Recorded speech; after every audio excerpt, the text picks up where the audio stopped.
Assalamualaikum warahmatullahi wabarakatuh. Perkenalkan, nama saya Tigris Prihatna dari program studi Sarjana Terapan jurusan Keperawatan Politeknik Kesehatan Tanjung Karang. Di sini saya akan menjelaskan tentang anatomi, fisiologi dasar sel dan jaringan. Pengertian sel berasal dari kata Latin cella yang berarti ruangan kecil, yang ditemukan oleh Robert Hooke saat melakukan pengamatan terhadap sayatan gabus. Terdapat ruangan-ruangan kecil yang menyusun gabus tersebut. Dalam biologi, sel merupakan kumpulan materi paling sederhana yang dapat hidup dan merupakan unit penyusun semua makhluk hidup. Sel mampu melakukan semua aktivitas kehidupan dan sebagian besar reaksi kimia untuk mempertahankan kehidupan berlangsung di dalam sel.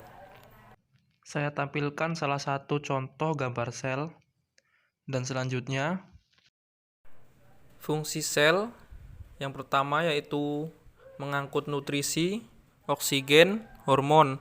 Yang kedua, membangun dan membentuk jaringan. Dan yang ketiga, pada proses metabolisme. 4. Pada proses ekskresi.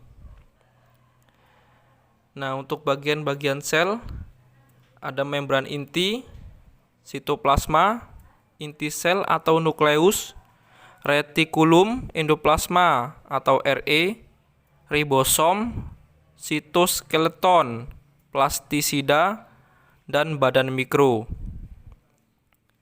Jaringan epitelium adalah jaringan terluar tubuh, biasanya melapisi permukaan pada bagian tubuh tersebut, baik bagian luar maupun bagian dalam atau rongga dalam.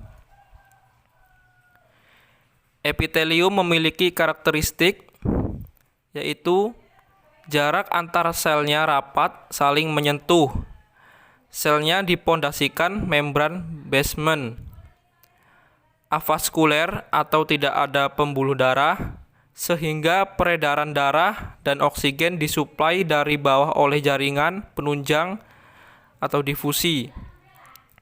Bisa satu atau lebih lapisannya dan diklasifikasikan menjadi dua. Yang pertama kelenjar glandular dan yang kedua clovering. Fungsi jaringan epitelium adalah yang pertama proteksi atau melindungi dari luar jaringan. Yang kedua sekresi atau memproduksi enzim, hormon, pencernaan. Yang ketiga sensorik atau membentuk papila lidah atau indera perasa. Yang keempat membantu ekskresi zat kimia dan regulasi pada jaringan di bawahnya dan pada tubuh. Jaringan ikat tersusun atas sel-sel yang renggang. Ruang jaringan dipenuhi matriks ekstraseluler atau di luar sel. Matriks ekstraseluler tidak hidup. Air, protein, memiliki pembuluh darah, berasal dari mesenkim. Jaringan interstitial yakni jaringan ikat longgar pada ujung kelenjar yang merupakan media antar pembuluh darah di sel-sel. Untuk jaringan otot terdiri atau tersusun atas vasikula, yakni saraf dan pembuluh darah. Vasikula tersusun atas sebuah tali. Serat otot atau sel otot memiliki organel sel, mitokondria atau menghasilkan energi, memiliki banyak mitokondria karena otot lurik.